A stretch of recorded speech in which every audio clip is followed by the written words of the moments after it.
No one's really talked to you about the essence of dreams. And I saw an interview that you did about the importance of dreams. And I've always felt that dreams were, in my view, some kind of chaotic, a bunch of synapses going off when part of your brain's asleep. But why are dreams important?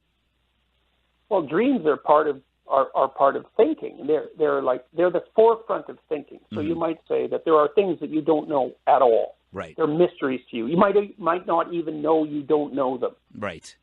And then there are things that you are starting to become dimly aware of. Mm-hmm. And that's where the dream plays. It plays with those things that are outside of the grasp of your competence and your articulation, and it starts to represent them. Mm-hmm. And so you could think of the dream as the birthplace of thought. Mm. And the dream plays the same role in the cognitive life of the individual as the artist plays in the cognitive life of the culture. Mm-hmm.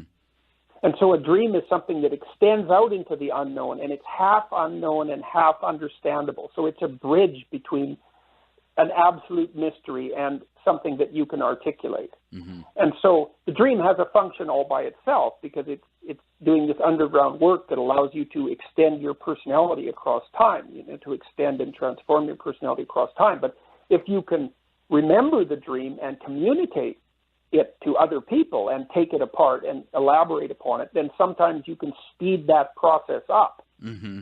And that can be unbelievably useful. Just like, look, let's say you read a novel. Right. And that's a very dreamlike experience. Right.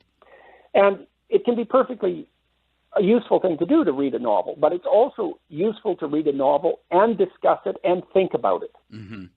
And so that's the same with a dream. It's useful to have the dream. In fact, if you stop people from dreaming for any reasonable length of time, they develop a psychosis. Wow. Dreams are part of what keeps us sane. Huh. Dreams help us forget. I think that's a big part of what they do. They help us preserve what's relevant and to leave what's irrelevant behind.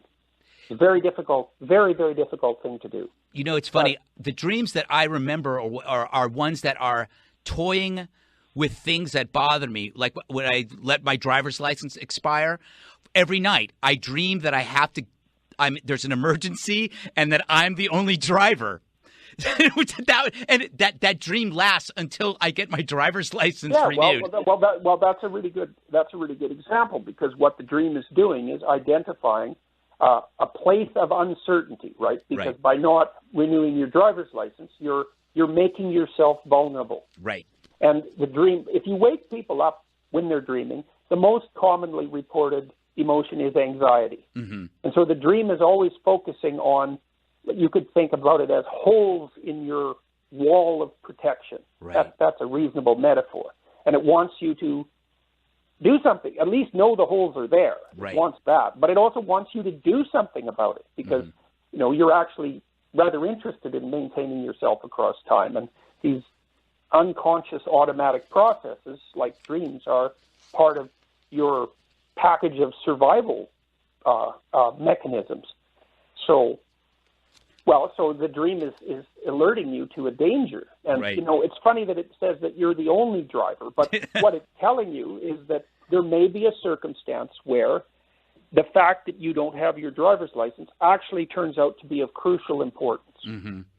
And it also may point to something else, which is something broader. It's like, well, if the dream is bothering you about your lack of renewing your driver's license, it might also point to a proclivity to put things like that, whatever that is, off longer than you should. And maybe those are administrative tasks or tasks that have to do with involvement with the state or something like that.